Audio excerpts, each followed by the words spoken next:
Already off the rails. What's up, everybody? It's Keefe, late night Keefe, joining you for another GhostCultMag.com live stream.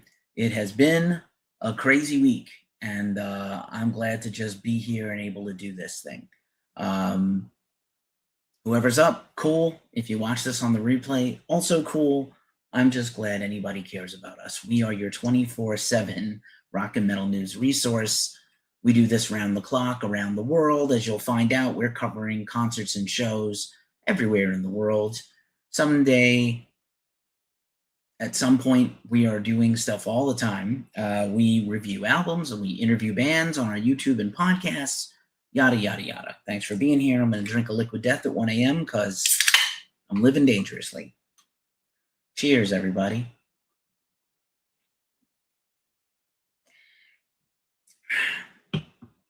Went live late the other day, and that was super interesting.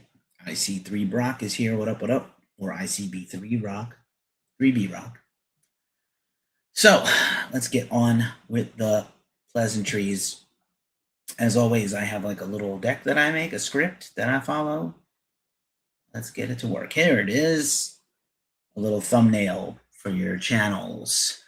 Darth Keefe was a Dark Lord of the Sith, so powerful and so wise. He could manipulate the midichlorians to create life. 1 ounce of weed is here. What's up, 1 ounce of weed? Good to see you again.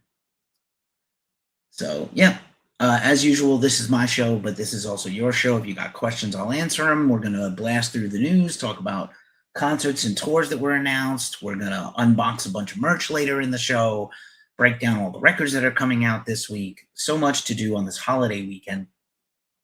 And I've got a busy one on. I've had just a crazy, crazy couple of days. Angelita is here. What's up? If you love metal, feel free to like and subscribe to us. We will follow you back if you follow us.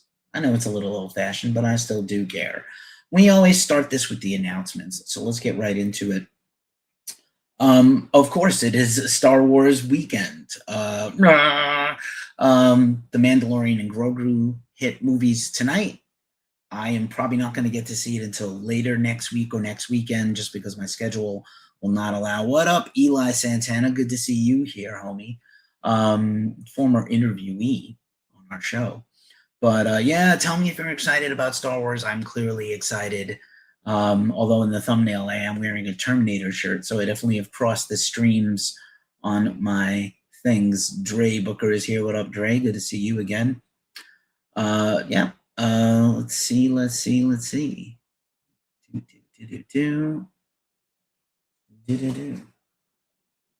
sure I got all the devices on. Arialala is here. I hope I said that right. Queen Nielski is here. Making sure all the things are working appropriately as they're supposed to.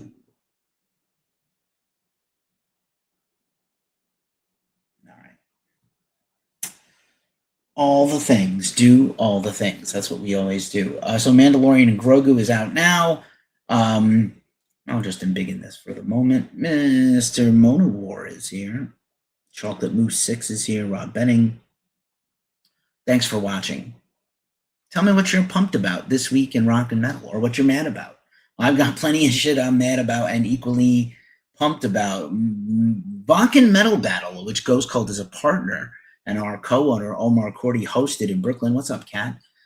Metal Battle East Coast winner, the Victorious Dead, has won the East Coast final winner to go to Brick by Brick in San Diego to compete to go to Vakken in Germany. Kickdown is here. What up, Kickdown Hardcore? Indigenous Eye is here. Very cool, and congratulations to them. Once again, we recently hit past 1,900,000 viewers on YouTube. That is over 13 years. So I know that a lot of people just get like 1 million views a video, but I'm just grateful to do what I do. What's up, Ron? Ron Cron. Okay. So, what else? Just a reminder, our album of the month this month is Corrosion of Conformity for their brand new album that came out last month, Good God, Bad Man, on Nuclear Blast Records. We've got an interview with Bobby Landgraf, their new bassist, on our channel. You can check that out too. So pretty tight right there. Also, we dropped a couple of premieres this week. Really proud of this one. Pandemic Unleashed is a Southern California, long-running Southern California thrash and hard rock band.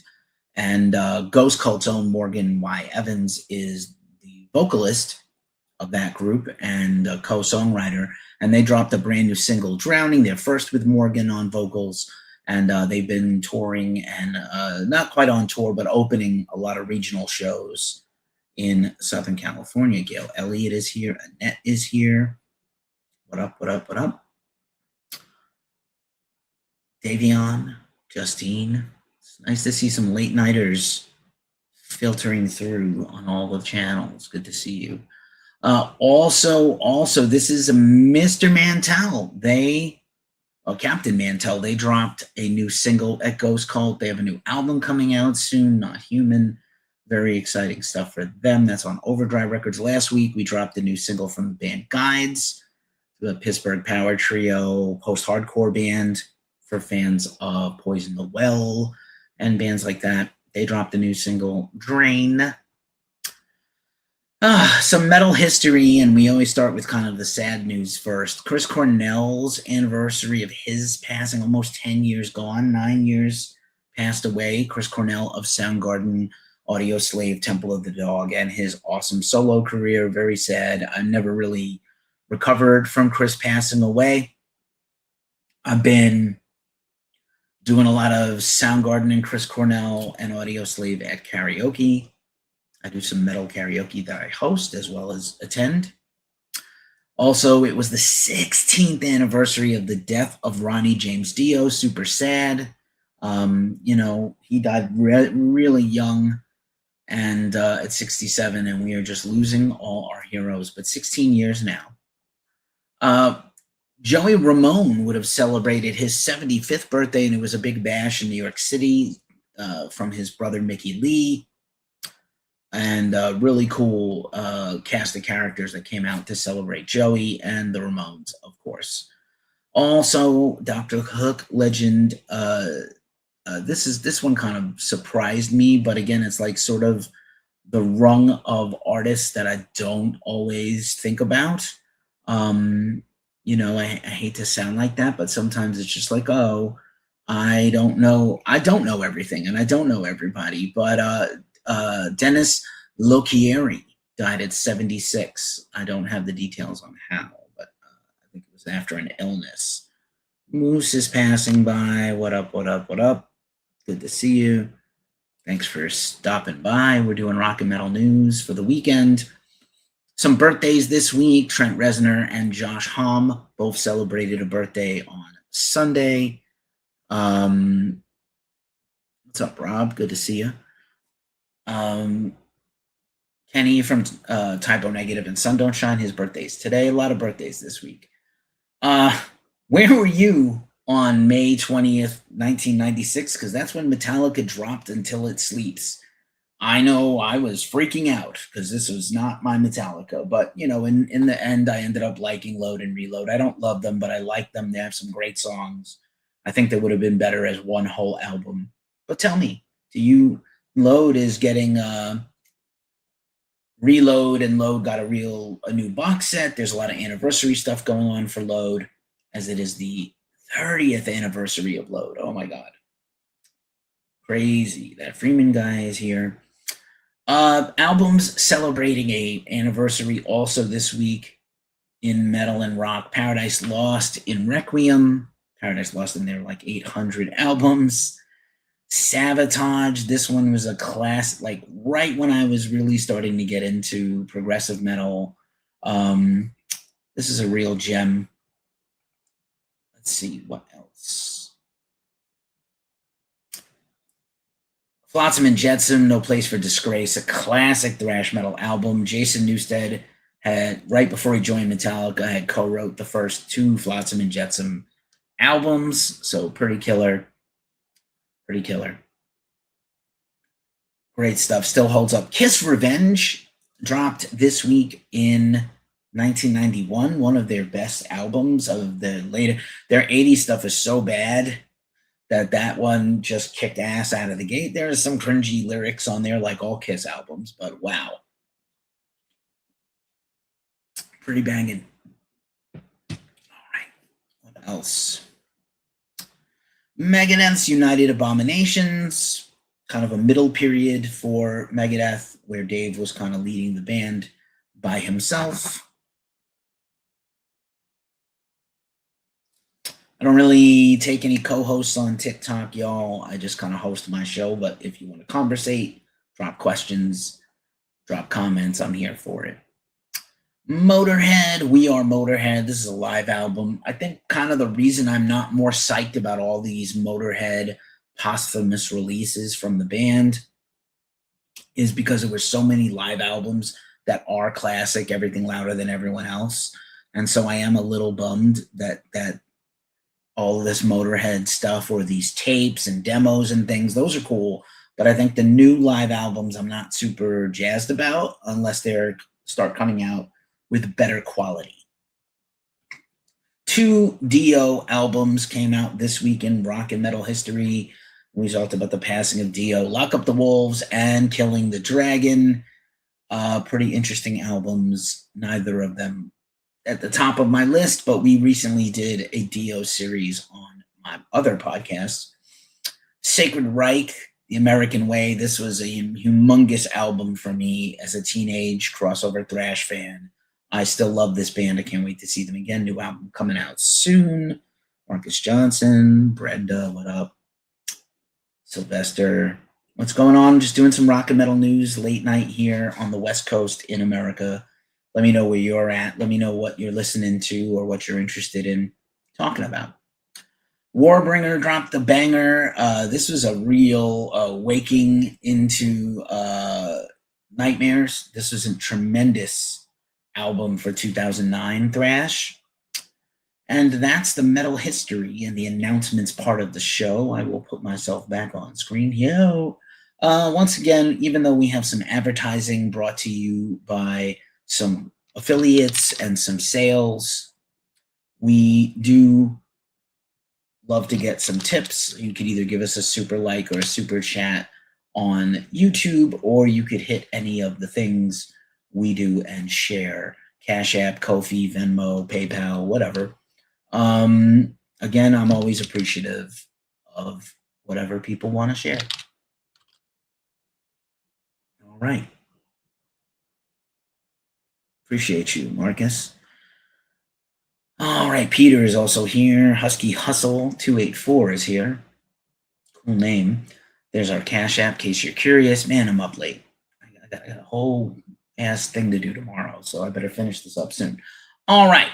I did go live earlier in the week, also late at night. I reviewed the new Iron Maiden Burning Ambition documentary. I had some many spicy thoughts and takes.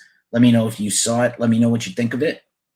We'll get a written review up next week. I'll talk about it in a minute or two, but I saw the new Beyond Creation documentary, which was fucking ridiculous.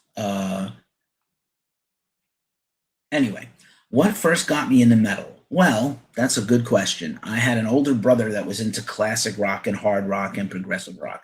So as a little kid, I was into very nerdy music. But I have very fond memories of being like 2 or 3 years old and hearing the very opening to War Pigs at like top volume. My parents were clearly not home, or they would have screamed at my late brother. But that bass slide just changed my whole fucking DNA as a person at 3. Because I wasn't in diapers. I was like running around in my underoos and my white t-shirt in the projects in New York City, in the Bronx. And that put me on the path, man. I was a big Kiss fan as a little kid. And then I started to get my own musical identity as I got into elementary school. I liked a lot of pop music and rap and things like that. But I really became kind of an aware heavy metaler as a late teen, early teen Maiden, Priest, obviously Sabbath. I was so mad that Ozzy got kicked out of Sabbath. I didn't listen to the Dio Sabbath right away. I came back to that later. I was like much more into Born Again. I know that's like sacrilege, but I love Ian Gillan and I love Born Again. And then I kind of went back and discovered how great Dio was, and those albums are awesome. And certainly much better than the last few albums before that with Ozzy. But I also love Ozzy. We have some Ozzy news coming up soon that I'm pretty pissed about. Last week I did a live stream about Jason Newsted's sort of new take on his exit from Metallica, which is hella interesting. Definitely new information we did not have before. Now we do. We'll be doing some more live streams next week. There's some huge albums coming out this week and next week. Maybe I'll do some more album reviews. Tell me what you would watch me review. I'm 53 years old. I saw a lot of cool bands. I didn't see all the cool bands, but I saw most of them. I've interviewed over 1,000 bands on my podcast between this website and a previous couple that I did. Ultimate Sin, just dude, you know, Down to Earth, Ultimate Sin here on YouTube. Let me put your comment up. Just curious, what are your thoughts on Down to Earth? You know, Down to Earth, the later era Ozzy stuff was solid. I think it did what it had to do. I love that he got a little bit of love at the end there with the Grammy stuff with Andrew Watt and Posty and things like that. Those are more like rock records that are not as metal to me. There's a little bit of darkness and metallic, you know, flavor on them. Down to Earth's okay. I think by then I wish Ozzy had made more Zakk Wylde albums and let Zakk actually like drive the bus. But you know, it's complicated. You know, Ozzy has some albums that are just absolute bangers, and then sort of a little bit of diminishing returns in the 80s when he was wild on drugs and touring and stuff. And then, you know, No More Tears and Osmosis to me are awesome. And I really love those. Those are probably like the last two super highly rated albums that I have for Oz. But Marcus, I'll tell you, you're 20 and you grew up on nu metal. Dude, I love nu metal, and I love a lot of hair metal and glam rock too. Nu metal's the shit, bro. I saw Korn on one of their first tours ever. I was early into Deftones. I saw them open for Anthrax on the Adrenaline album. And honestly, I was late getting into System of a Down. There are other bands that I like more than them, and I've come around on them a lot, and I love them now. And I think they're just better live. Thank you, Ultimate Sin. Thank you, Marcus, for your questions. I hope I answered them well. New interviews this week. And I want to say, like, I'm just lucky to do what I do after all these years. Absolutely humbled to do what I do. We have brand new interviews this week. We interviewed King Ultra Mega with Mark Mengi and Brand Dollar of Mastodon. So I finally got to talk to a Mastodon person in an interview setting. I've met the guys in the band, and I like Brent a lot, and I'm very sad he passed away. But really cool. And that King Ultra Mega is a tribute to Chris Cornell's music and stuff like that. No, dude, you're great. You're great. I got you. I'll get your answer in a second. I just want to bang through this section of the show. And then that's kind of what I do. I bang through little sections, and then I pause and answer questions. I got you, Ultimate Sin. Don't worry about it. So Brand from Mastodon had done a vocal cover with King Ultra Mega of Dead Wishes, a Cornell solo music song. And that was Brand's mom's favorite song, and she died just a few months ago. So it's like a new Mastodon coming up soon. Sounds like it's going to be very depressing. And yeah, just very humbled to get to interview. And Mengi loves Ghost Cult, and we love Mengi. I went to it was Brokenhearted, man. Marcus asked on TikTok I'll just, because it's relevant to this. What did I think when Cornell died? I was at a metal festival when the news about Cornell dying came out. I was covering Chicago Open Air, which was a Danny Wimmer festival they did a few times. And I think it was headlined by Ozzy and Rob Zombie and Kiss, which was weird. And Slayer was there, and there's like a famous picture of me, famous among my peeps, of me like eating a plate of nachos while Slayer is playing behind me, which is fun. I was brokenhearted, man. I love Soundgarden and I love Chris Cornell. But check out King Ultra Mega. They've got a bunch of covers. Eventually, it's going to be a full album on Raining Phoenix Music. And then also, I have a brand new interview with Sun Don't Shine. Sun Don't Shine, who has one of the best albums of 2026. That's why I just keep saying 2026. Sun Don't Shine is members of Typo Negative, Down, Crowbar, and more. And I interviewed Kenny Hickey, Kenny and Ghost Coco way back, Johnny Kelly and Kenny, huge Typo fan. I probably saw them 10 times, but I could have seen them like 100 times because they used to play so much in New York. And I was just like, I would go see other bands because I was like, oh, Typo, you can always go see them. And then Peter passed away. But a great interview. And if you love Typo Negative, we got a bit of a scoop about the new Typo Negative live album that's coming out. So you should check out that interview on YouTube. And now let me answer Ultimate Sin stuff, and then I'll get back to you, Marcus. Keep hanging in there with me, buddy. So Ultimate Sin, Doug, the 80s Oz, obviously didn't hate anything. He sort of helped me. Wasp, I was a huge fan. And then Blackie is such a douche, and Chris Holmes is a horrible racist piece of shit. I loved Wasp, like in high school. And I saw them a couple of years ago because it was like, oh, the 40th anniversary of Wasp. And, I interviewed Dee Snider about his censorship meeting on Congress with John Denver and Frank Zappa. So Wasp comes up quite a lot. Interesting. My live contains some themes that some may find uncomfortable. Harassment and bullying. I don't know if someone's trying to bully me or I seem to be bullying someone else. I'm definitely not bullying anybody here, bro. We have a safe space that's cool for everybody. But anyway, let's see. Another random is Molly Hatchet. I love Molly Hatchet. It's funny. They came up on my other podcast, the Glacially Musical Podcast, Beer, Metal, and Swearing. Sometimes hockey, Kevin Smith movies, Star Wars references, a lot of cum jokes, a lot of dick and cum jokes for a bunch of middle-aged guys. But Blackie's a cunt, bro. But anyway. And then I love Acid Bath, and I'm so stoked. I'm going to see them in a couple of weeks. Finally, I saw them once way back in the day, and then they broke up. And I was a big fan of Soylent Green and Acid Bath and Shell Shock, and Shell Shock became Crowbar, and Soylent Green went on to do Goat Whore, and now Acid Bath is back. I'm so pumped to see them again, and I'm gonna like fucking maybe cry. And I'd love to interview Dax. I hung out with Sammy a bunch of times. We were like drinking a handle of vodka at Maryland Death Fest 2018. So I am overdue for an interview with Sammy. Maybe I can grab him. I know Dax hates the press. We also recently had an interview with Barney Greenway of Napalm Death, who are on tour right now. We're covering them tomorrow on a boat cruise in New York City tomorrow night. Our homie Robbie Grodin is going to cover them. And we interviewed Barney, Tom Osman, who manages our reviews team in the UK. He kind of looks and sounds like James Bond. He's very posh sounding. He teaches at Oxford, and he's an editor. He's a humongous music nerd and makes music, and he's kind of a genius. And he interviewed Barney about their new album. They have a collab album out right now with Melvins, which is fucking insane and so good. Your first concert, Acid Bath in Nashville. Marcus, man, that's amazing. And I love teach them while they're young. That's an amazing first concert for you. Dax is a genius, a lyrical genius. The band is great. I'm so happy for you. Come back and jump on another live stream and tell us how it was, or come back and drop us a DM. Like, I'd love to hear about your experience, Marcus.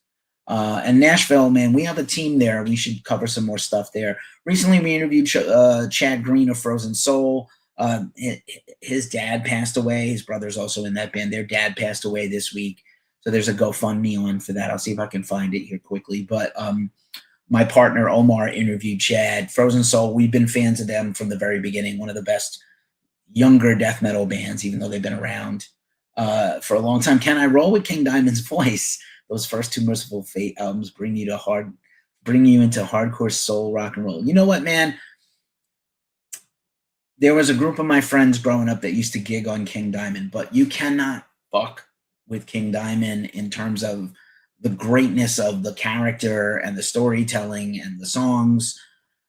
Gina is here. What's up, Gina Sanchez? And TB Collects is still here. What up? Yeah, man, I can hang with the voice. Do I sit and listen to King Diamond for like 20 hours a day? No, but I love some of those King Diamond and Merciful Fate records. And I finally got to see Merciful Fate for the first time since the 90s. A few years back at Psycho Las Vegas, which is now does not exist anymore. I'd love to meet King, and I am hopeful eventually that King will put out a new solo record or supposedly a Merciful Fate record. I'm just hoping it comes, sooner or later. All right. Also, I mentioned the other podcast, Glacially Musical. Check it out. Beer, Metal, and Swearing. We are finishing our series on AC/DC this week. It's going to come out in the morning.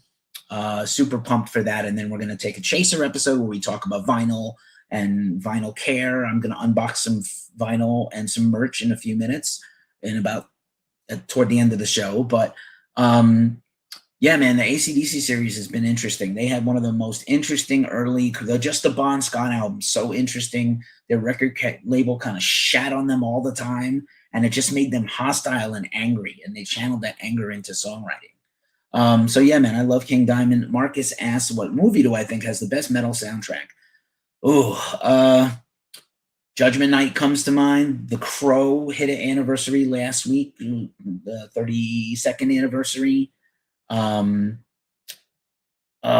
There's a few of them. I mean, not necessarily metal, but Singles is a great grunge and hard rock and alternative rock soundtrack. Almost Famous is one of my favorite movies because obviously it's about a music journalist. It's about Cameron Crowe, a fictionalized account of Cameron Crowe, the movie director and author. What's your go-to Bon Scott? Whole Lotta Rosie, dude. My band was just covering that last year, and I'm the singer of that band, Angst. I'm kind of on a hiatus right now. Yeah, dude. Hey, Ultimate Sin, thank you so much for joining us. Super cool of you to join the conversation and be a part of it, man. I really appreciate you. I appreciate you, Marcus. I hope that answered all your questions. We're around. DM us, hit us up, watch our stuff. We have a lot. There's some Aussie stuff coming up in a minute, so you might want to hang in there. I'm pretty pissed about it. I don't know if you heard about this crazy shit Sharon is doing. All right. Also, this show is a podcast. We have a podcast wherever you listen to podcasts. I just mentioned we interviewed Mastodon and King Ultra Mega and Napalm Death. And earlier in the year, I interviewed William from Alice in Chains, and like so many fun, cool things across the whole spectrum: metal, hardcore, punk rock. I interviewed Fat Mike and NoFX a couple of years ago. I interviewed High Lung before they got huge. It's our biggest watched interview on YouTube. Coven, Jinx Dawson, you can see the flag behind me on the chair. If you don't know who Jinx Dawson and Coven are, you're missing out on some classic heavy metal, maybe the original heavy metal before Sabbath. Again, hot takes. Sometimes I have hot takes. All right, dude, fuck Sharon. I said nothing to do with that. Yeah, he just wanted to rock. I mean, look, man, I would say this. I grew up in poverty. And it sucks. It fucking sucks. It's so hard to get ahead in life when you start with nothing. And any successes I had, I worked my ass off. Nothing has ever been given to me, whether it's Ghost Cult, my career in marketing. I've had to struggle and strain and stress. I'm grateful that she got him rich. She put money in his pocket. I love Sepultura, Marcus. I'm going to see them next week. We're going to talk about them in just a minute. I'm a huge Sepultura fan, Derek and Max and Igor. But yeah, man, I'm disappointed. I guess I'm not surprised. I'll say that. I'm not surprised at some of the shit Sharon is doing. All right, that's all the preamble. Let's get into the rest of the show. We always do the news rundown, and we start with metal festivals, and we are covering some banger ones this week. I will begin this for everybody. Unfortunately, you all on TikTok can't see the bells and whistles of the show, but I'll do my best. Do I think their best song is Roots? It's up there. I think personally, my favorite, let's not say my favorite, I think the best Sepultura song, lyrics, songwriting, everything is Territory. Just period. My favorite Sepultura song is Slave New World, which was co-written by Evan of Biohazard. Anyway, metal festivals and punk rock festivals and festivals in general. We are super stoked to be covering Slam Dunk Festival in the UK this weekend. They do a North and they do a South. Ultimate Sin, peace, brother. I'm giving you the horns, even though you can't see them. Horns to you. So Slam Dunk Festival, good Charlotte, not a huge fan, never was, but Knock Loose, Sublime, Taking Back Sunday, Boston Manor, Comeback Kid, Bury Tomorrow, Dashboard Confessional, Code, not Code Orange, one of their side bands, Malevolence, President, I'm not sure I care about them, State Champs, and a bunch of other killer hardcore and punk bands.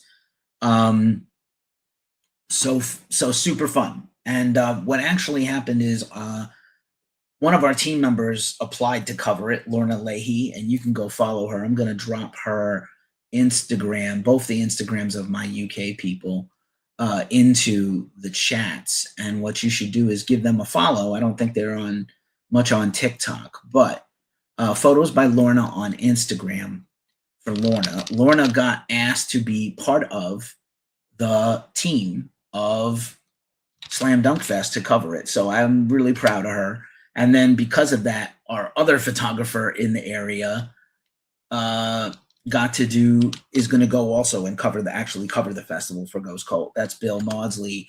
Bill has covered Slipknot and Knock Loose, and we always cover Bloodstock Open Air, and he did the Bloodstock Winter Meeting Festival thing. So super proud of him.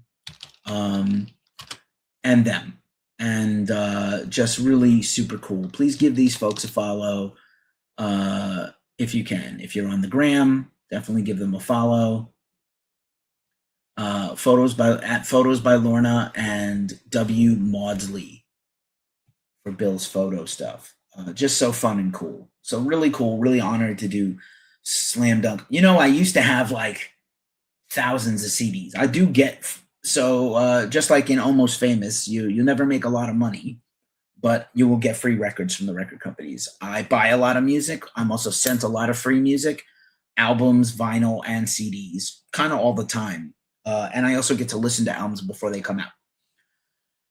I've been rocking the new Dimmu Borgir that is coming out today, and it is amazing. I'm so happy they're back. But anywho, all right. Also, this weekend, I'm not covering it this year, but I have covered this. So not exactly the most metal thing, but Bottle Rock Napa. I live in the Bay Area, and Bottle Rock Napa is every Memorial Day weekend. I think one year it was in the fall because of COVID. This is the best festival I've ever covered in terms of easy, fun, not that many people, and a tremendous value. It's expensive, and it's fancy foods and wine and cocktails and beer, which isn't the best idea in the Bay Area, in Napa Valley, where it's boiling hot all the time. But Bottle Rock is killer this year. My dear festy bestie, Rebecca, who's actually going to marry me and my fiance, Melissa, in a few months. Lord, Teddy Swims, and Lil Wayne. Okay, cool. Papa Roach, though. Shaka Khan, Tash Sultana. I've seen her live. Amazing. Men at Work. Natasha Bedingfield. Chevy Metal. So some hard rock melt, Tretch from Naughty by Nature solo, and some others. Foo Fighters headlining Saturday with LCD Sound System, so that's a dance party with Zed. I did a whole video, Marcus, on Woodstock 99, a whole podcast last year, where I revisited Woodstock 99, and you can check that out. I was there. I was personally there, and I had not the best time. Thanks, Fred Durst. But anyway, also Rilo Kiley, Busta Rhymes, not a fan, but okay. Joan Jett in the back, Blackhearts, Bush. Saturday seems like much more rock. Better Than Ezra, Arrested Development, that's kind of fat. Michael Jackson's daughter Paris is making her festival debut there. That's fun. The Alive is a teenage rock band I've interviewed before. Fun. And then Sunday, Backstreet Boys, Somber, Ludacris, Mount Joy, Slightly Stupid, Kool and the Gang, who I've seen with Van Halen like 15 years ago, Larkin Poe, Sons of the East, and a bunch more. So not exactly the most metal thing, but a fun experience where you could go eat the best food, see celebrity chefs, have a dope cocktail or a craft beer, and then rock out. It's actually really great. I've had a tremendous time, and we'll cover it again someday, just not this year. Also, coming up next weekend is Maryland Death Fest, their 20th festival in 21 years. I've gone a few times. I need to get back there. I almost need to go with like an empty suitcase and like $1,000 for merch, because like I would just buy everything. It's like heaven for metalheads. I can't wait to go back. But just a real quick rundown of some of the bands playing. Solitude doing a very rare show. November's Doom, Bong Ripper on Thursday, along with Bongzilla, Wake, Avernus, Black Lung, and more. Friday, Old Man's Child, American debut, unbelievable and great. God Dethroned reunited. Rotting Christ, who I just saw with Behemoth and Deicide. The Crown, Rare American Show, I think they're retiring. Wolfheart, and many others. Friday's lineup features Grave, Death Angel doing the Act 3 tour, Cancer, classic death metal band. I have some of their vinyls. Violence, of course, Batushka, I'm not sure which one, Cephalic Carnage, great band. They put out a new reissue recently I picked up. Also on Saturday, that was Sunday, Saturday, Creator Destruction, Pig Destroyer, Whiplash from New Jersey, thrash metal, what up? Strangled by the Sun, welcome, welcome. Sinister, Mortician, Macabre, who I'm going to see at Milwaukee Metal Fest in a minute. I'll tell you about that. So pumped. I've never seen Macabre. Okay, also, Milwaukee Metal Fest is in 2 weeks. I'm flying out to Milwaukee, going to see a Brewers game, going to try to get one of the last bottles of Schlitz malt liquor ever, and Acid Bath on Friday with Obituary, Agalock, Death Angel, Incantation, Violence, Pallbearer, and many more. Saturday is Killswitch Engage, Suicidal Tendencies, Machine Head, one of my favorites, Power Trip, with their new vocalist Nails, Prong, it's all my homies, man. And then Sunday, Ministry, Napalm Death, John Bush playing the 90s and aughts hits of Anthrax, Integrity.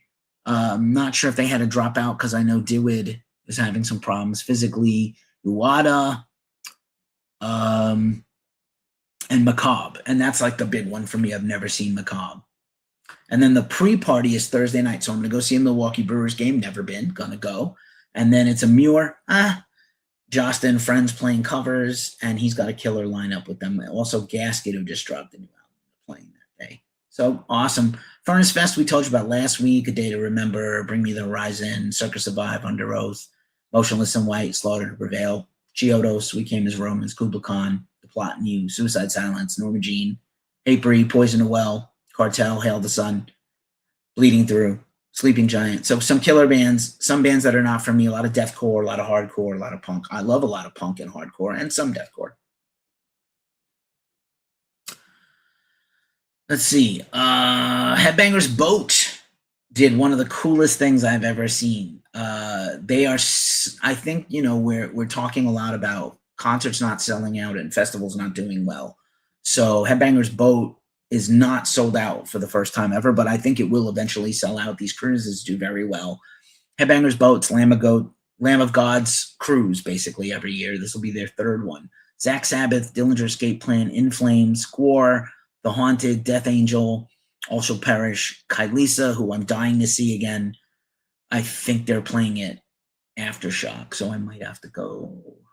DRI, Harm's Way, and more. And what they're doing on the boat is one lucky winner will get their cabin completely bled on and cummed on by Gwar with a bunch of Gwar merch and just the Gwar treatment. I would go on the hope that I won that thing. I did a whole thing on the most shocking deaths in rock and metal. I met Vinnie Paul and saw Daryl the week before he was murdered. I love Pantera. I know that they have some problematic things, but I think in the meantime, Dime and Vinny were great people and tremendous artists. I love Pantera so much. I saw them like 25 times, and I saw Damageplan the week before Daryl was killed. So brutal. I remember the call I got at work, and I cried my eyes out for weeks on end about it. Levitation Festival has dropped their first lineup. Molchat Doma, Agnogine Depatrine, Die Spitz, Cabaret Voltaire, Uncle S and the Deadbeats coming soon, Peter Hook and the Lights, Psychedelic Porn Crumpets, Arlo Parks, Rehash, Temples, Gibby Haynes of the Butthole Surfers, who have a new album coming soon. I'm interviewing them next week, and many more. So we'll keep it posted for mid-September for Levitation Fest. Formerly, what was it called? It was like Austin Psych Fest, and Levitation's a better name, right? All right.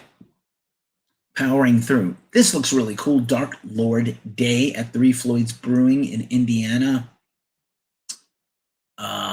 It's just passed, so they're booking a new one now. But I thought that was a really cool lineup. To Napalm Death and Municipal Waste. Rot in the Lot in Canada.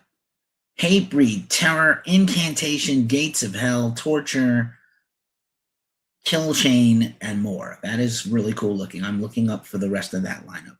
Looks super fun. Chris Heath is here. Sandstone is here. Rebecca's here. Bobby Covino. Just a reminder, next weekend is also Spooky Empire. It used to be Ghost Cult was a big part of that in the past. We went down there one year, and I hosted some panels on music, myself and my partner, Omar. Really fun. And Paul from Cannibal Corpse will be doing a signing there, and they have bands that play and horror punk and metal and stuff, so kind of fun. If you like horror, most metalheads love horror stuff, so I know I do. Who else is around? What's up, what's up, what's up? All right.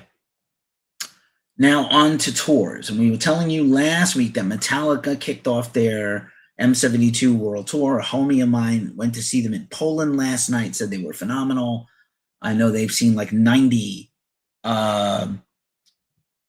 Metallica shows. I've seen Metallica more than any other band, as you can see. I have some Metallica merch on, along with my Chewbacca shirt and my Ghost Cult hat, since the Star Wars movie is out now. And what genre of metal do I dislike the most? I don't really dislike any of them. I think a lot of deathcore started to sound the same and is kind of played out to me. But some of it's great still. And I don't know. That's a tough one. That's a tough question. Because I love, as a music journalist, like I just wrote a review of Pussifer. I was listening to Dimmu Borgir all day yesterday. Like my whole plate is open as a journalist and a writer for over 20 years. I studied music in college. I had bands for 20 years that were basically thrash metal, hard rock, and punk. So I don't know. Metallica is on their tour. This weekend will be their first kind of 2-night thing. I think the set list hasn't been great. But, Gojira and Pantera and Avatar and Knock Loose opening for Metallica in Europe. That's just crazy. This is a big news that came out yesterday. Smashing Pumpkins are doing the Rats in a Cage tour to celebrate melancholy and the infinite sadness. Don't know if you saw it on our YouTube or podcast. Their record label sent me the giant $350 8 LP Smashing Pumpkins Deluxe Melancholy vinyl set. And it is one of the best things I've ever seen. The sound is immaculate. There were some live concerts, some demos, beautiful book written by Billy. Really incredible. One of the better things I've gotten in the last few years. It was really gracious of them to give it to me. I've had things where it was offered to me to like do an unboxing video and then send it back to them, which is fine. I'm just grateful to be here. I'm glad to be here. How about you? I love metal and rock and punk and jazz and blues, and I was trained in classical music. I think Palpatine is a Sith Lord. He's been trained to use the dark side. I think that's me. It's just with music. Also, Parrish, another band I'm going to see in 2 weeks in Milwaukee, doing The Price of Existence. Wage Slaves is a banger. Here's a deathcore band I love, Marcus. Metal heads, especially, thrash and death metal, were really peaking in the 90s after the Black Album, after Cannibal Corpse had a bunch of successful records with Barnes. And I think new metal came along, and there's just people who, don't like rap, don't like anything too urban. It's kind of weird. It's a weird dichotomy where some people are dying to be down and urban. I came from the hood in the Bronx, New York, where rap was born, and really cultural American urbanness came from. But, new metal is not poser metal. Listen, man, like Monkey used to do Steve Vai shit. You know what I'm saying? The first band the Korn guys had, LAPD, Love and Peace, dude. They were like Faith No More jazz junkies and things like that. So, if people don't like what you like, that doesn't invalidate what you like. Don't worry about impressing or pleasing anybody. Please yourself. Life is short. All right. Talked about this tour last week. Die Kreuzen, The Crosses, the Die Kreuzen tribute band, is coming around. They are also playing Milwaukee Metal Fest. I'm going to go see them. Speaking of Sepultura, Marcus, this tour is hitting my town next week, and I'm going. Sepultura's supposed final farewell tour with Derek Green and Kisser, Exodus, Biohazard, and Tribal Gaze. That's coming. They have basically a few more weeks of shows. So I'm going to catch that in Berkeley, right near my house. Train ride away. What's up, Seven Mind? Okay, let's see. Man, I appreciate all the watchers and viewers. Somebody's watching on my channel. I appreciate you. I have a channel at Ghost Cult Keefe 666 on YouTube. We also have at Ghost Cult Live and at Ghost Cult Mag everywhere else. Bill Massey, what up? Good to see you again. One Machine has made it to Japan as the support band for Obscura, and that is the band featuring Steve Smythe, formerly of Testament and Forbidden. And what a killer band they are. I'm super stoked for more new One Machine music. You should check that band out if you love progressive thrash metal. The story so far in the starting line have a tour they're kicking off soon. That's kind of cool. This is a great tour. Lana Del Rey's, Trace Amount, and Insula Iscariot has booked a West Coast tour for July. The Filth and Feral tour, great name, I gotta say. And then some cancellations, man. We broke the news that Enter Shikari canceled both legs of their upcoming new band. There's a band you might like, Marcus, if you don't know. They're not super huge in America, but they do have quite a following. I interviewed them 3 years ago at Riot Fest in Chicago, which we usually cover, and we'll be getting the Riot Fest announcement next week, finally.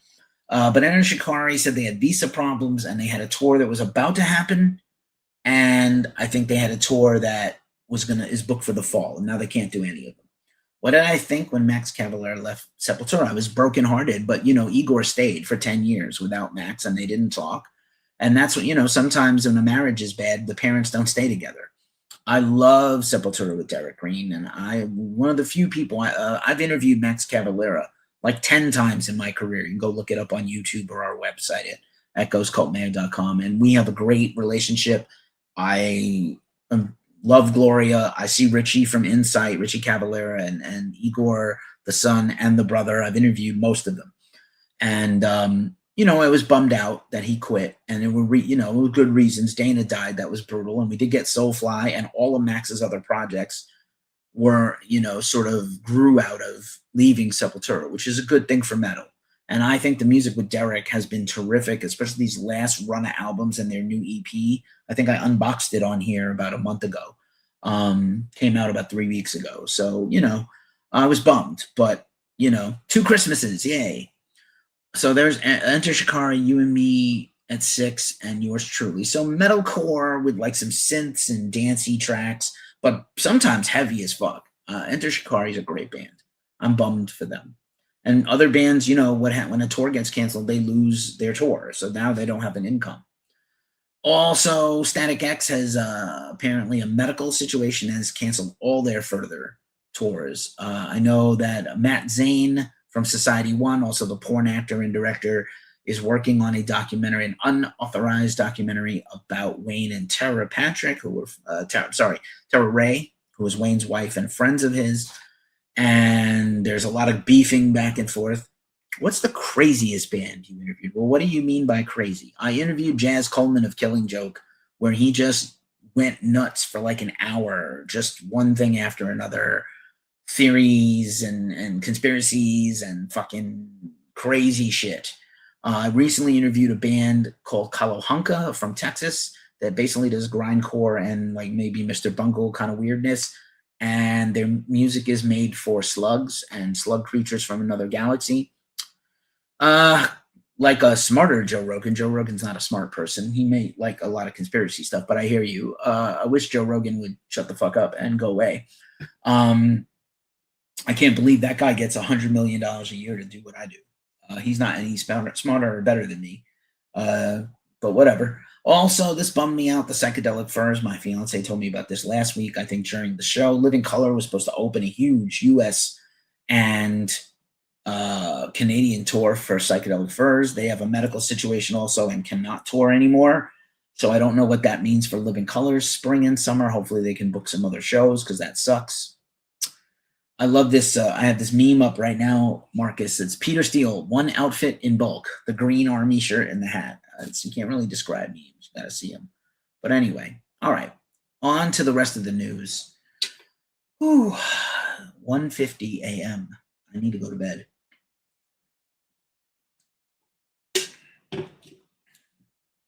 Let's do the rest of the news right now, though. Just a real quick reminder, some of our affiliate partners include Fable Beards. If you want an awesome beard like I do, check out Fable Beard. The link in our description will get you $10 off your first order. We are partners of the Lamb Goat Media Network. Lamb Goat, the much meaner version of Ghost Cult. They break a lot of news. They do a lot of hardcore and metal stuff. Pretty good coverage of music. And also, just a shout out to my homie Craig Caruso of Caruso Apps. And one other thing, not really a partner of ours, but a store we like. If you're in the Pennsylvania area, anywhere within striking distance of Eastern Pennsylvania, go check out the Anarchist Closet in Stroudsberg, PA. Great store. We gave them a big glow up last week, and you should check them out. And of course, most of you watching this, except on TikTok via StreamYard, I think we're going to move over to Riverside next year, but so TikTok can get in on the fun. But StreamYard right now.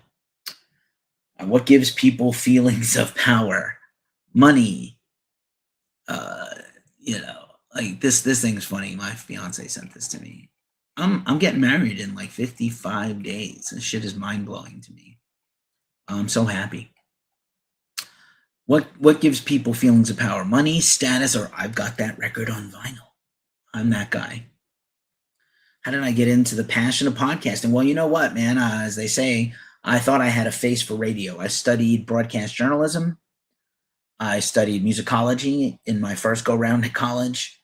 And Ghost Cult, I kind of saw as a marketing expert. I'm also a social media and music expert in terms of like the music industry.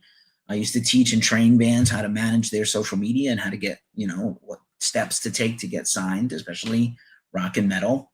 I did a lot of seminars during the pandemic and stuff like that. And you know what, Marcus? I started doing video interviews in person, and then during the pandemic, we couldn't go to shows anymore. I went 549 days without a concert, and I thought I was going to eat a bullet, but I didn't, and made it through. And I started doing this show like in May of 2020, and I've missed maybe like 3 shows ever since then. And I was deathly ill for 2 of them in the hospital. So like, I rarely take a week off. We work on this round the clock. I don't really get paid for full-time work for this, but I certainly enjoy some of the benefits. And I love talking about music and chopping it up with my co-hosts and my guests. And I've interviewed Ozzy in a group setting, but I interviewed Ozzy. I interviewed Devin Townsend. I've interviewed Testament. I've interviewed Max Cavalera. I've interviewed Megadeth. I've interviewed Dave Ellefson. I've interviewed a whole bunch of, Alice in Chains, a whole bunch of people. All right, here's the rest of the news, and then I will do the New Music Friday, and then I'll do this unboxing, and then I'm going to go to bed. So we told you last week we knew that Anthrax single was coming, brand new single. It's for the kids, tremendous song and video, real 80s vibes, Madhouse. Shot in an abandoned mental hospital.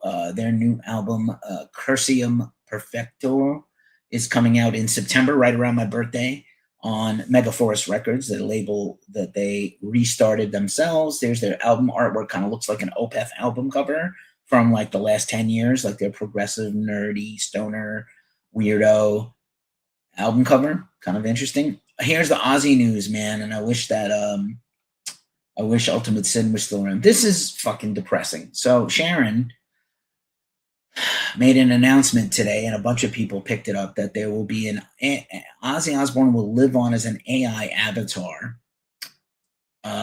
License Global announced this. Sharon Osbourne and Jack have partnered with Hyperreal, a company known for providing large AI avatars at concerts. They did the Tupac avatar at Coachella. I don't think these things are good. It's kind of scary how it's very real and accurate. He will exist digitally for himself as long as we have computers. Technology has come such a long way. It's almost to drag and drop. Literally prompt what do you want Digital Ozzy to do in a commercial, and you just drop it in. You can ask Ozzy anything. He will answer in his own voice, and the answers will be what Ozzy would have said, Sharon added. We're going to take it all around the world. This is horrible. I miss Ozzy. This is stupid. Kiss avatars, I have no excitement for this. I grew up a huge Kiss fan, and Kiss is not Ozzy, and Kiss is not Metallica, and Kiss is not Rob Zombie, and Kiss is not Black Sabbath. But, to a lot of people, culturally, Kiss was important to them. The idea of Kiss, right? You've heard that before. But this just feels shitty. He just died. There hasn't really been much else that's come out since he died, and I just don't understand it. Like, I just don't understand it. You get me? So anyway, just fucking stupid, I think. This is a terrible idea. Also, I'm a huge Faith No More fan, and I live in the Bay Area. And for the first time in years, Mike Borden, Puffy Borden, and Mike Patton met at a Mike Patton Avett Brothers show, and they hung out, and there's pictures of them that set the internet on fire. Now, I don't think that means Faith No More is getting back together. Mike exited pretty badly. He told him he had a mental breakdown, and then he ghosted the band, honestly. And for whatever reason, he didn't want to go back to Faith No More, but he's very happy doing this project, and Mr. Bungle, and now Fantomas is in Tomahawk. So I think there's a lot of anger and acceptance feelings from Roddy Bottum and Billy Gould that they're never getting back with Patton. Personally, I'd go get a new singer and tour as Faith No More. If Mike doesn't want to come back, I know he's impossible to replace. Maybe he's the best singer in the world, but I just don't, I'm just fucking mad about it. But I'm glad those guys seem to be doing on good terms right now. An 85-year-old grandma set the world record for crowd surfing at Sonic Temple. Awesome. You can do anything you set your mind to. Anything at all. This is a pretty cool moment. Arch Enemy and Black Dahlia Murder announced a new tour. That's the first tour. The reason it's in this section is this is the first tour with Lauren Hart, formerly of Once Human, as the new vocalist of Arch Enemy. Entheos also has some touring coming up soon. That's kind of fun. Just a reminder, I mentioned this last week, but I didn't have the right photo. And I talked about Iron Maiden in my live stream review of Burning Ambition, that Nico McBrain is going to release his debut memoir. Hello, boys and girls. There are 4 or 5 Iron Maiden biographies. Bruce's book was pretty great. Adrian's book is not good. I would love for Steve to do a book, but I have a gut feeling that this is going to be a pretty good book. Crowns and Crows. That's a great name. Great screen name. Glad you're here. Yeah, trying to make any dollar off his name. I know she's going to sell the rights to his music.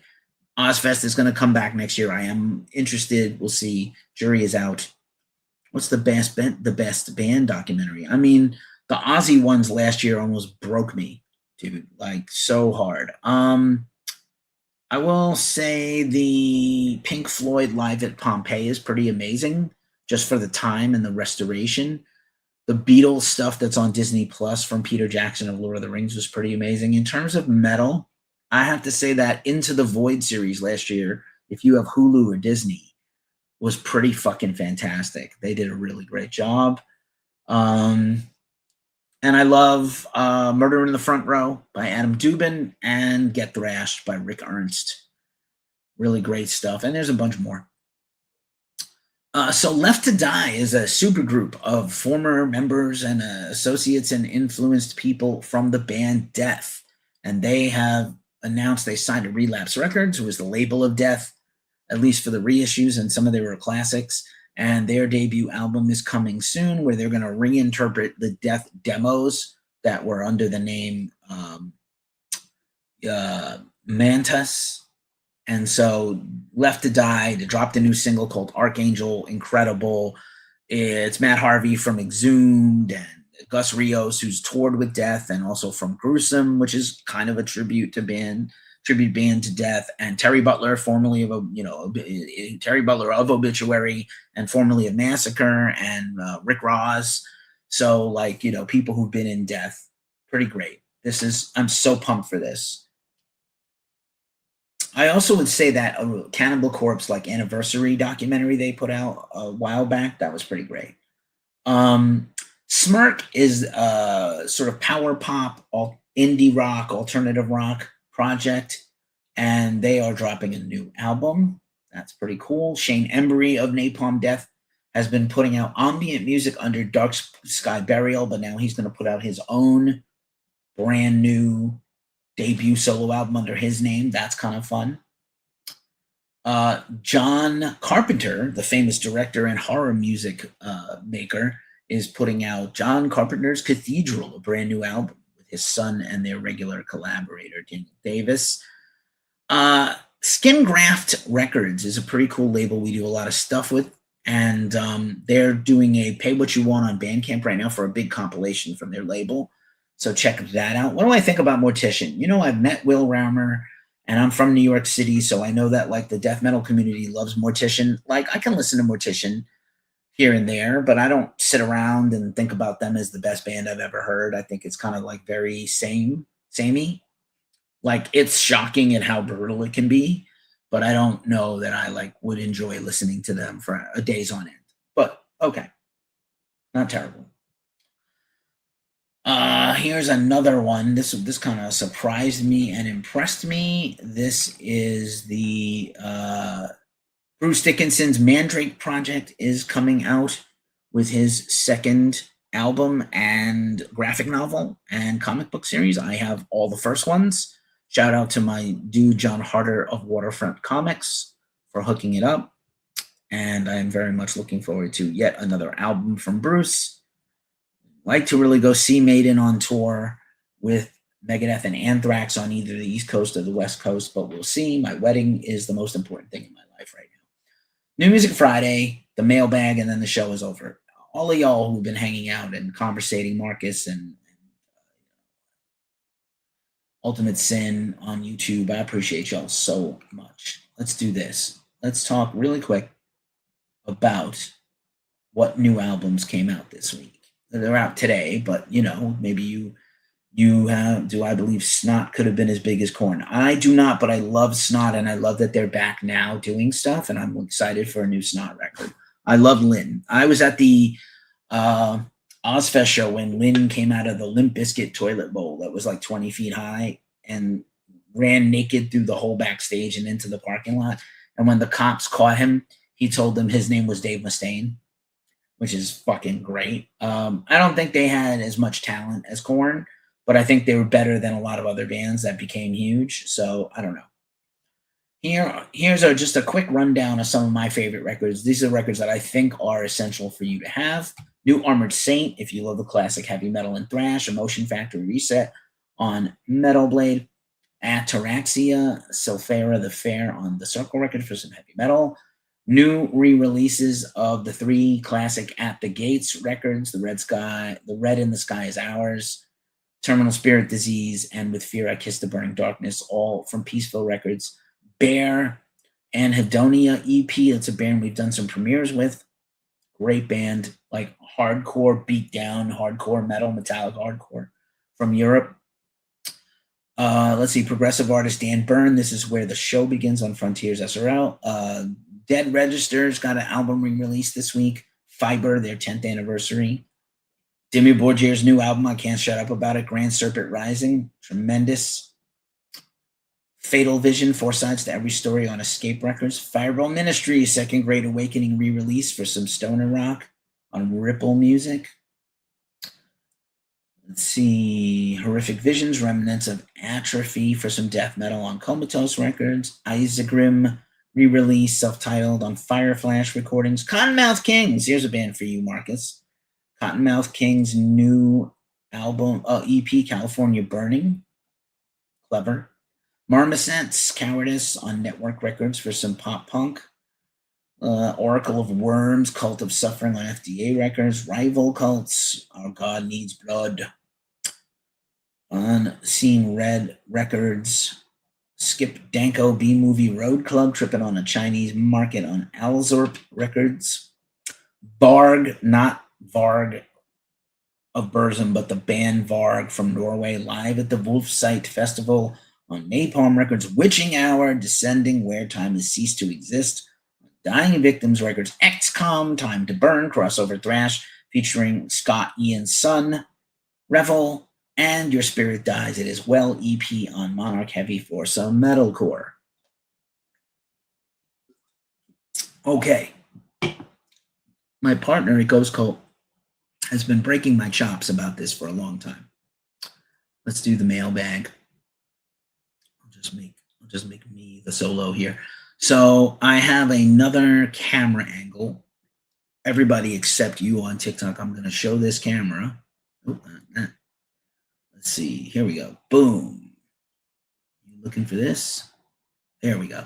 That's a little chaotic here with the lights and everything, but hopefully this will work out. So I have some stuff from Tank Crimes Records. I'm going to show it all. No, Slipknot is a copy of Mushroom Head. Actually, they're better than Mushroom Head, but Mushroom Head was first. So I got some stuff from Tank Crimes Records. I got some stuff from Pure Noise Records. And I got a thing off of Discogs to support the fundraiser for Neil Jameson of Krieg. So here's just a quick unboxing. Here's an awesome Tank Crimes t-shirt. You can never go wrong with Tank Crimes. Great label. We've interviewed Scotty before. I'll show it to you guys first here. Dank Crimes instead of Tank Crimes. Hilarious. With the weed leaf. Maybe not appropriate for family, but very cool, beautiful quality on this shirt. Nice. I'm trying to lose some weight, so hopefully that'll work out. And then I got this Exhumed and Iron Reagan split, which is a repress from the label. Side 1 has Gravewalker, Dead to the World Scene, Red and Ready to Fight. Side 2 for Iron Reagan is Life Beater, Gave Up on Giving a Fuck, Mini Lights, and Holy Water Makes Me Wet. That's this guy. Let's see if I can, I didn't open it in advance. Some of these are going to be sealed. Not the best move right there. And this thing got dinged up on my way back up here. So too bad. It came perfectly packed. So here's the sleeve, which you guys can see here. I get it a download card I just dropped. There's the artwork. There's the artwork so you can appreciate it. It's got a lyric sheet. That's dope. And this is on a special vinyl variant. Oh, look at this. Gorgeous little blood splatter red there for you. I don't do a lot of song requests on TikTok, but I will, because I'm monetizing other places and I don't want to get demonetized. But if you have a band, I'll review your song for some money. But we don't also charge for reviews here at Ghost Cult, so we haven't found anybody really good enough yet to do that with. But you never know, man. Maybe I'll when I move this summer, I'm going to start doing a lot more vinyl content as I get my collection all sorted and shit. So that's the Iron Reagan split. That's fucking dope. Tank Crimes, Scotty Heath, I love you, brother. This is a split. So I mentioned this Krieg has got a fundraiser on because they have medical expenses piling up for his wife and child. Neil Jameson, he writes for Decibel. Maybe you've seen his column. So this is a split they did. I bought this off of Discogs to support his fundraiser. So this is the Body, who I love, and Krieg doing a split single. It was just $20. Came in the Mylar, which I appreciate. It's got the hype sticker on it already. I'm probably going to put my own Mylar on it. Here's the front cover for y'all to see. Kind of looks like a leather jacket. Here's the back cover. Nice. I'll show it again here. Boom. And the back cover. Boom. Some stuff crossed out. Looks like it's supposed to be evidence in a crime. The jacket is probably covered in blood. It's kind of fun. So here's the sleeve. And then here's a vinyl download card. That's cool. I'm not mad at it. There's a little information sleeve here and lyrics. Looks handwritten and then reproduced. Fucking dope. And then here's this vinyl variant. Or no, this is plain old black. Side A and side B. Very cool. Once again for y'all, side A, side B. You know, I've seen ICP live. I actually saw the festival where they tried to like jump Fred Durst. It was like one of the most embarrassing things. I've seen ICP. I saw them at Riot Fest. I saw them at a festival in New Jersey. They're okay. I like those guys. They're certainly interesting, right? Okay.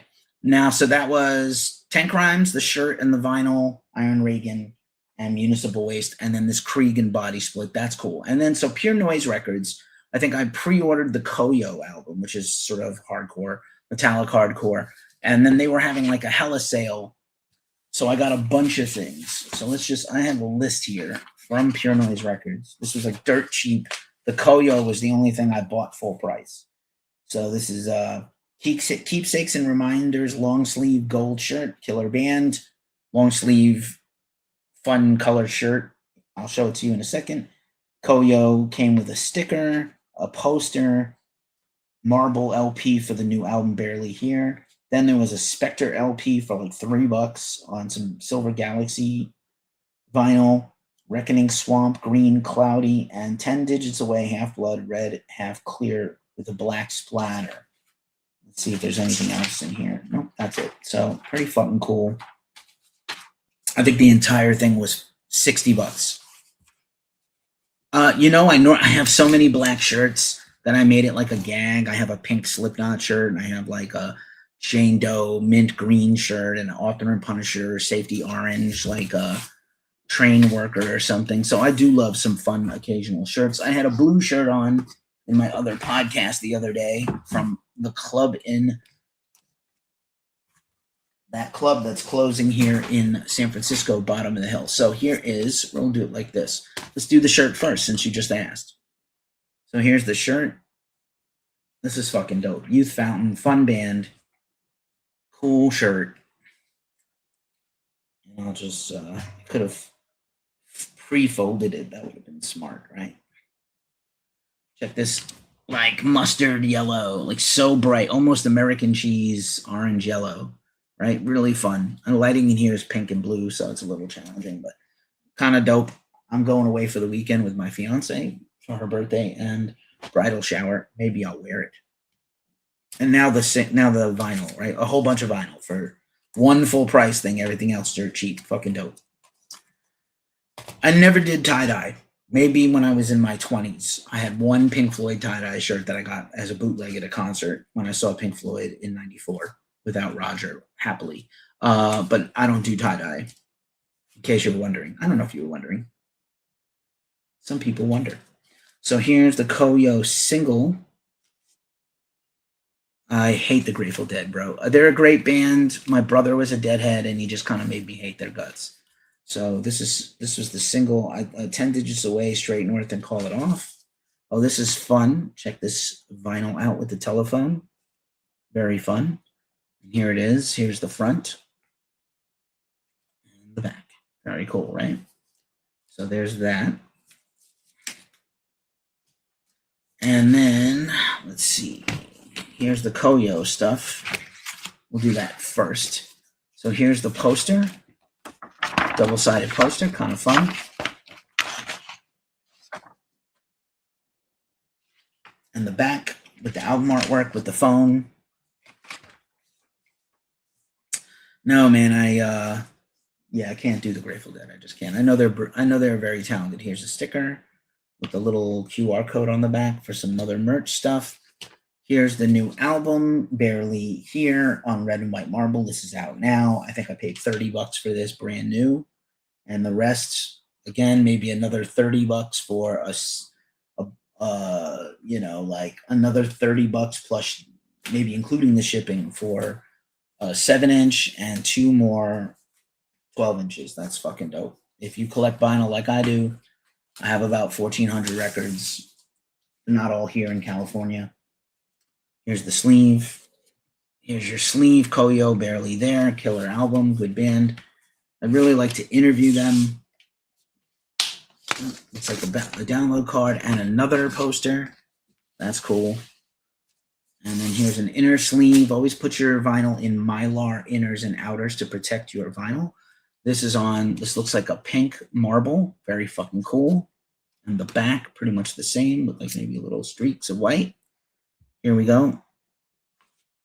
That surely is a hot take, my friend. I love some Chevelle songs, but I would not say they're better than Deftones. Deftones is a phenomenal groundbreaking band. I think Chevelle started out as kind of a clone of Tool, or wanted to be like Tool, and they've got a couple of bangers. I interviewed the drummer at Aftershock, and he was really nice, and I like them just fine. But I don't think they have the material that holds up to Deftones. Just my personal. No shade. If you love what you love, that's cool. I never hate on people. Unless you like Journey. I hate fucking Journey, and I don't love the Grateful Dead a lot. I hate them, actually. My partner on my podcast, who writes for Ghost Cult and interviews bands, who interviewed Corrosion of Conformity, Don Dillamont, is a Deadhead and met his wife because of the Dead. I cannot fuck with them. This is killer. This record is Pure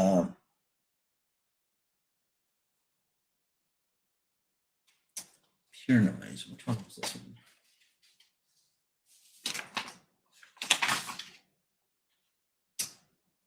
Spectre. So this is cool. This is the Spectre. This is hardcore punk. Front cover, back cover, classic hardcore with the chains and the font.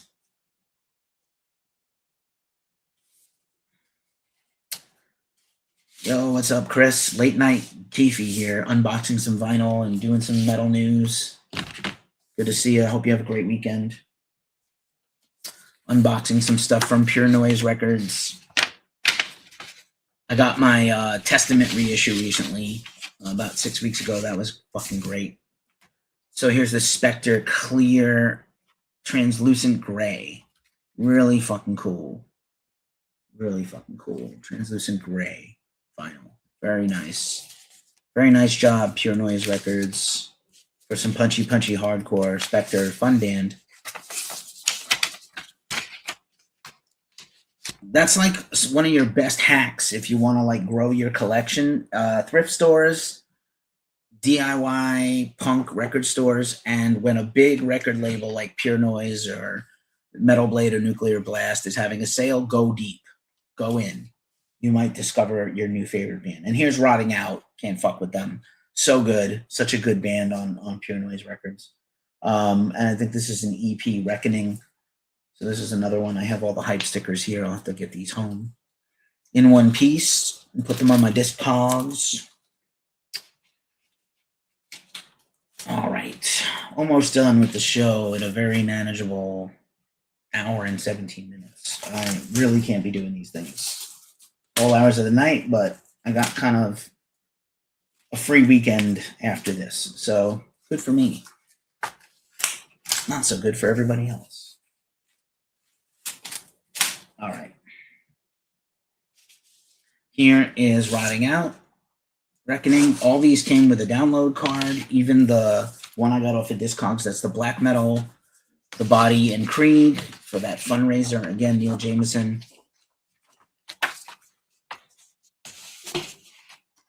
Is Tool one of the first bands to cross-dress and perform? I mean, I think Maynard... I don't think that's accurate, but I don't really consider what he was doing as cross-dressing. Much in the same way Fat Mike likes to wear dresses and kilts and skirts and no draws, and Zakk Wylde wears kilts. He's not cross-dressing, but I know what you mean. Tool's a great band, though. I just saw Pussifer. My review is up on the site at ghostcultmag.com. You can read it now. Here's the Rotting Out front cover. Looks like a shed that they rehearse in. Here's them in that shed rehearsing with their Raiders thing. Fucking cool. Rotting Out. And it's got a little image with some lyrics and shout outs and credits. Very good band.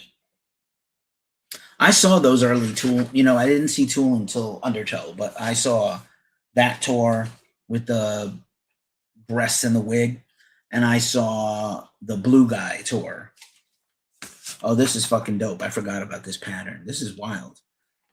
It kind of looks like bird shit, but it's fucking dope with the Rotting Out etching. I don't really need an etching on the back of my vinyl, but very fucking cool with the hardcore logo. And here you go. You can see this now. This light is really capturing it. Kind of looks like a coffee stain or something on an old table or something, man. So that is all the things. I hope you enjoyed. I will maybe post this as a clip on our other socials in case you missed it. All right, man, that is our show. It is a holiday weekend. As I always say, please don't drink and drive. Thanks for watching. Marcus, you fucking rule. Everybody else that watched on all the things, thank you so much for watching. Ultimate Sin on YouTube. DM me, holler at me. Whoever's still up on somehow on TikTok, on Instagram and TikTok and all of y'all, man. Thank you so much for following. I will follow you. I think I'm going to go live Monday night with a review, maybe Monday and Tuesday. And then this show is usually on Thursdays. I don't know if I need to move it to late night on Fridays, but typically I try to go live Thursday. Next Thursday night, I have that Sepultura show in Berkeley. So I don't think that I can go late at this time. I think I'll try to go live before I do this, before I go to Berkeley for that show. But I'm in Pacific time, Marcus. Thank you so much for following. I will follow you back. As I say, please don't drink and drive. It's a holiday weekend. Be careful out there. And as I say every week at this juncture of the show, we are ghostcultmag.com. Like and subscribe. I'm out. Have a great weekend. Stay metal, as metal as humanly possible. Peace and grease.